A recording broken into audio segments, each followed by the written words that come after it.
եթե պետությունը ընտրություններից առաջ իշխանությունը կառավարվող քաղաքական ուժը բացում է մեր բոլորի ձևավորված վճարումներով ձևավորված բյուջեն, հանրային քսակը եւ իր քաղաքական նպատակների համար սկսում է սոցիալական ծրագրեր իրականացնել, այդ դա արդեն ընտրակաշառքի գերադրական աստիճանն է։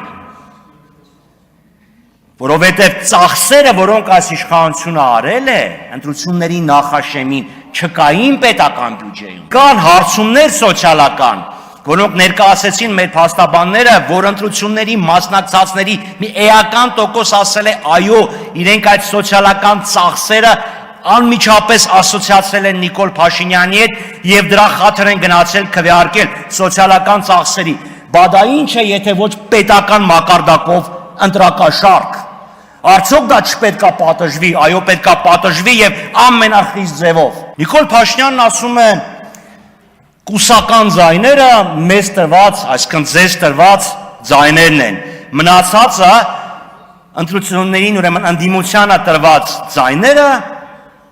կաշառքով են տրվել։ Բա եթե 550,000 մարդ կաշառքով գնացել եւ մասնակցել է ընտրություններին, արդյոք դա չի ազդել էականորեն ընտրությունների արդյունքների վրա։ 550,000 մարդ ըստ Նիկոլ Փաշինյանի կաշառք է վերցել եւ գնացել քվեարկել է։ Բա ազդել է, չէ՞։ Բա եթե ազդել է, ինչի՞ այդ հարցը չեք վիճարկել։ Ձեր ներկայացուցիչն ասում էր, չէ, դե էական ազդեցություն չի ունեցել։ 550,000 մարդ էական ազդեցություն չի։ Բա եթե դա չլիներ, կարող է վաղվա խորհրդանու լինեիք դուք, Արման Բաբաջանյանը եւ Արամ Սարգսյանը։ Բա ուր է ձեր սկզբունքայնությունը։